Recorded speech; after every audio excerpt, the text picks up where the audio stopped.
Bonjour lumineuse Luciole, j'espère que vous allez bien, c'est Lucie et bienvenue dans un nouvel épisode de Patouille Thérapie. Comme promis, suite à la vidéo de la semaine dernière, qui était un matin dans ma vie, si vous ne l'avez pas vu, il y a le lien dans la barre d'infos, je reviens vers vous avec les livres que j'ai lus en août. Et je vais faire une page dans mon junk journal pour ces livres. Alors, j'en ai pas lu beaucoup, j'en ai lu 2. Bon, j'en ai lu un autre, mais qui est un Tolkien, donc évidemment, je l'ai relu et re-relu, donc je vais pas faire une page exprès pour ça. Mais ça, c'était 2 livres que j'avais jamais lus et que j'avais trouvés dans des boîtes à livres pendant les vacances. Ça, c'est un de mes petits plaisirs des vacances, c'est trouver les boîtes à livres et trouver des bons bouquins, ou en tout cas des petites surprises dans des boîtes à livres. Et le premier livre là que je vais documenter, donc c'est un livre de Burnett qui s'appelle Tête de l'art. Alors Burnett, c'est un écrivain américain de romans noirs qui a vécu jusqu'en 1982 et j'avais lu de lui un livre que j'avais beaucoup aimé qui était un western. En français il s'appelle Terreur Apache, ce qui n'est pas du tout représentatif du livre, mais c'était vraiment un bon western, très efficace, très, très touchant aussi, très, très émouvant. Et donc, c'était rigolo d'avoir trouvé ce livre-là, Tête de l'art de Burnett, dans une boîte à livres, puisque juste avant, genre 1 heure ou 2 avant, on était en train de parler de ça avec mon compagnon, des livres qu'on aimait bien, et que ça serait bien qu'on trouve un livre de Burnett. Et 2 heures plus tard, on trouve une boîte à livres et un livre de l'auteur en question, donc ça, c'était quand même plutôt rigolo. Alors, avant d'aller plus loin dans le bouquin, donc ce que je suis en train de faire dans mon journal, c'est que je suis en train de mettre... j'ai collé en fait une feuille noire sur mes pages de journal, puisque c'est un journal dans lequel je fais des pages du matin, où je vide ma tête, donc c'est pas des choses que j'ai forcément envie de relire. Et du coup, j'aime bien avoir plusieurs couches de papier différents dans mon journal, et puis ça permet de rajouter des pages un peu comme on veut. Donc je suis partie sur une feuille noire parce que, alors j'ai beaucoup regardé les vidéos de Hedda de Mochi Bujo, qui fait beaucoup de vidéos avec son journal de lecture, puis elle avait un journal avec des pages à la fois blanches en craft et noires, et je trouve que sur le papier noir il y a un rendu qui est quand même ultra sympa. Et donc j'avais fait ça pour les livres lus en mai, donc je me suis dit que j'allais reprendre à peu près la même mise en page. Donc sur ma page noire, je suis en train de perforer des petits coins avec cette jolie perforatrice à doily dans un papier doré, juste pour décorer le papier, pour faire comme une sorte de couverture de livre en fait, tout simplement. En ce qui concerne mes goûts de lecture, j'ai pas de style particulier préféré, à part Tolkien, bien sûr. Vous allez peut-être en avoir marre que je vous dise ça tout le temps. Mais sinon, je crois que je suis assez ouverte.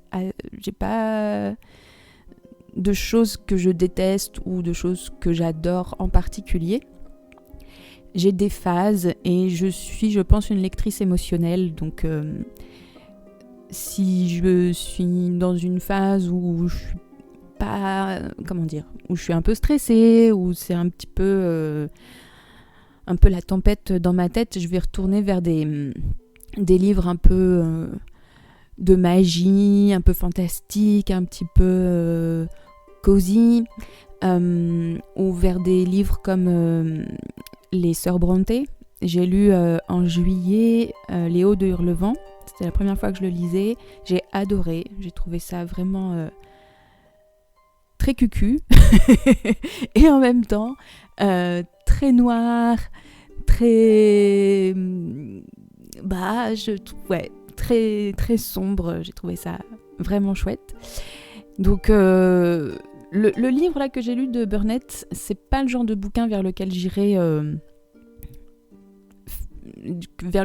comme ça. Si j'avais pas connu l'auteur, je sais pas si j'aurais eu envie de le lire. Bref, on en reparle après.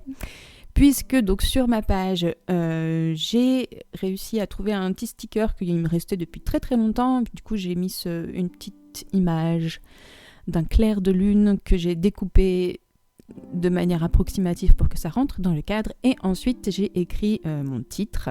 Alors au début, je voulais utiliser un feutre Sharpie, mais en fait, ça marquait pas très bien sur le noir, donc j'ai pris un Posca.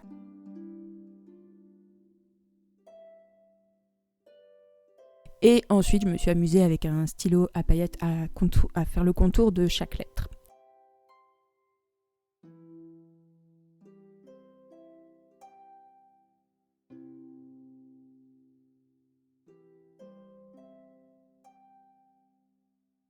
Et puis bien sûr, maintenant, j'ajoute plein de petites étoiles et ma couverture sera finie et on va pouvoir entrer dans le vif du sujet.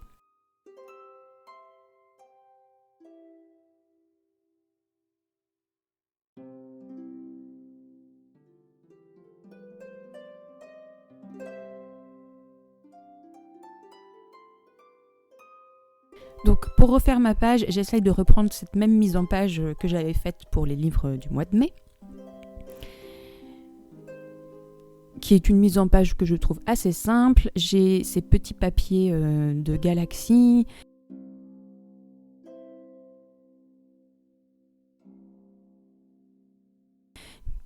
Et je vais simplement en déchirer un dans la diagonale.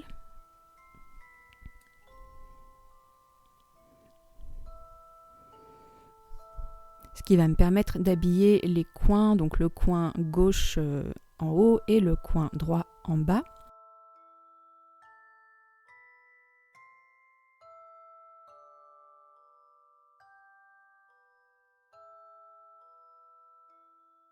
Et ensuite, avec un stylo blanc, je vais juste faire un cadre, ce qui permet de bien délimiter les 2 pages et les 2 livres aussi.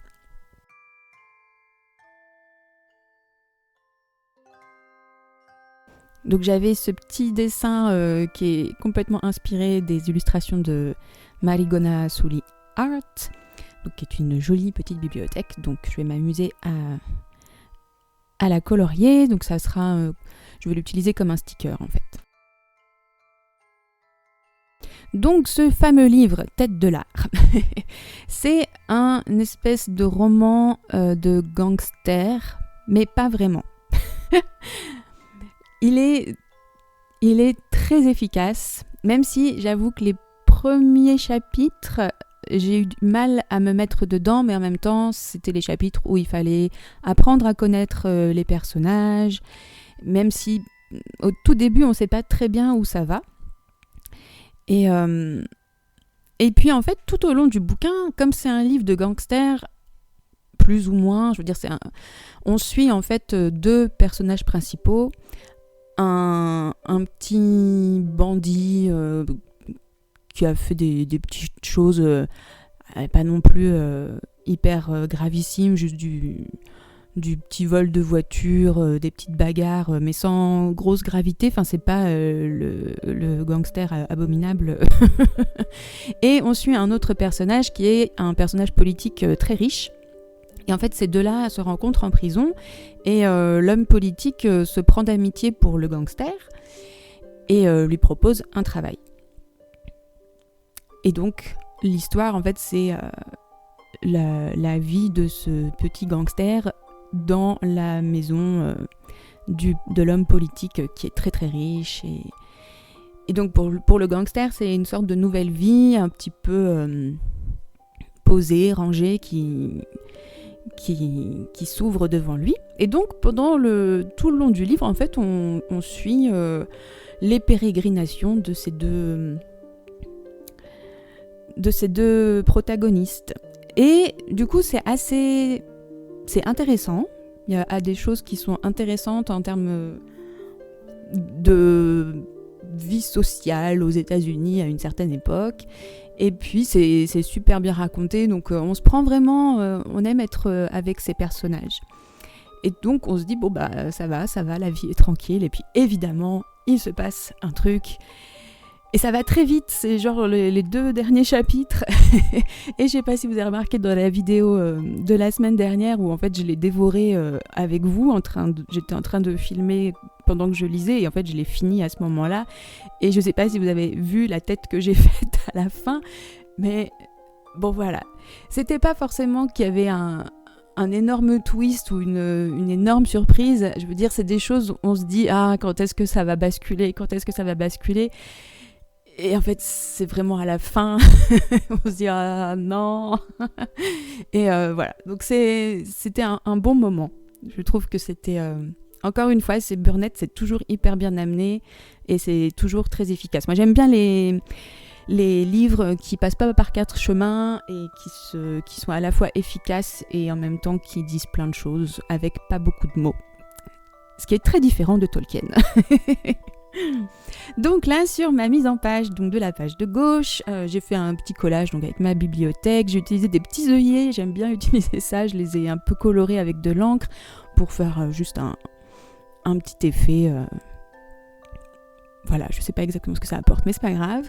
J'ai collé un sticker avec ce joli papillon. Et là, je suis en train de faire une petite bannière, en fait une petite étiquette, pour noter le titre du livre et l'auteur.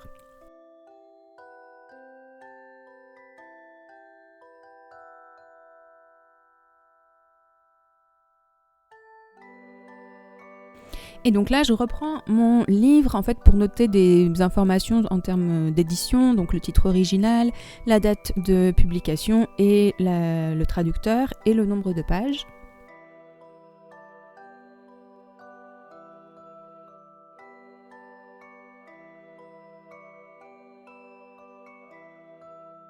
Et ensuite, je me laisse aller avec ce que j'ai envie de dire à propos du livre. Donc c'est certainement pas une analyse ni une critique littéraire. Ça va être plutôt un peu tout ce que je vous ai raconté, comment j'ai trouvé ce livre, le fait que c'était une coïncidence rigolote d'avoir parlé de l'auteur quelques heures avant et de trouver le livre juste après, voilà, qu'est-ce que j'ai aimé dans ce livre, qu'est-ce que j'ai moins aimé. Ce que j'ai moins aimé, c'est la traduction. J'ai beaucoup de mal avec les traductions des livres, comme les traductions des films d'ailleurs. Il y en a certaines, ça passe, mais globalement, plus ça va, plus je suis exigeante sur les traductions. Bref. Et puis voilà, donc c'est très simple. Je trouve que c'est presque plus efficace de noter des choses comme ça très, très personnelles qui font plus appel à l'émotionnel pour se souvenir en fait du livre que de partir dans une analyse très approfondie de commentaires composés. Voilà. Donc ça permet aussi de faire presque une séance de journaling mais de manière assez légère parce que les livres qu'on lit en disent beaucoup sur nous également. Et enfin, je me suis amusée à mettre une petite note, j'ai dessiné des étoiles et je lui ai mis 4,5 sur 5. Voilà, j'ai pas été très méchante. 4,5 parce que j'ai pas mis 5 en fait parce que le début, je trouvais que c'était un petit peu long à se mettre dedans et puis à cause de la traduction également.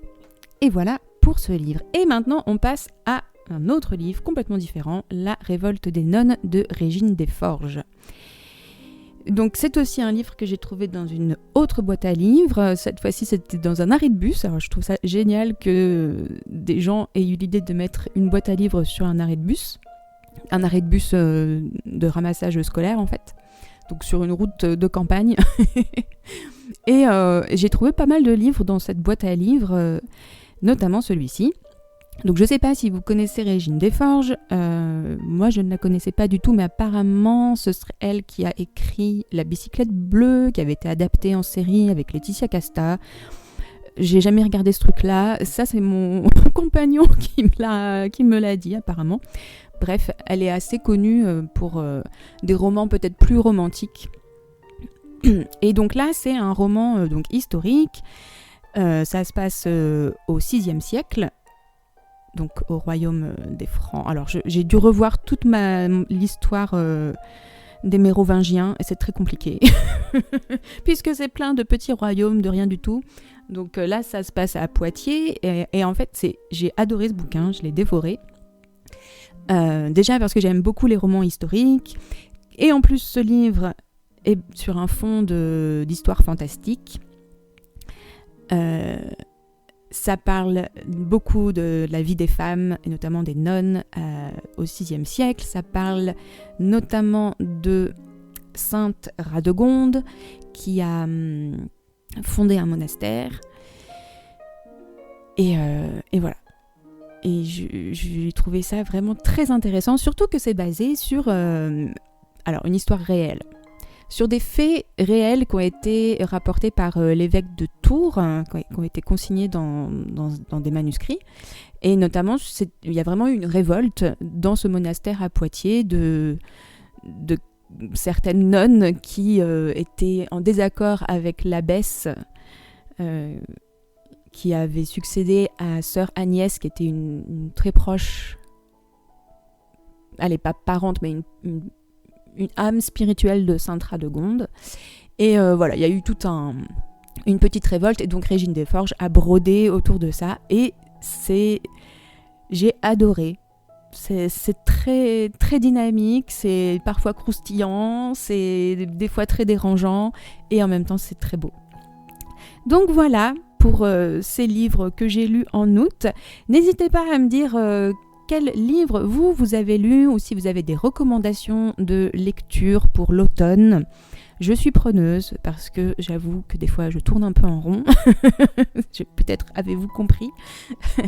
J'espère en tout cas que cette vidéo vous aura donné des idées, que ça vous aura permis de vous poser, et je vous fais de très gros bisous. Prenez bien soin de vous et à très bientôt pour de nouvelles patouilles. Bye bye.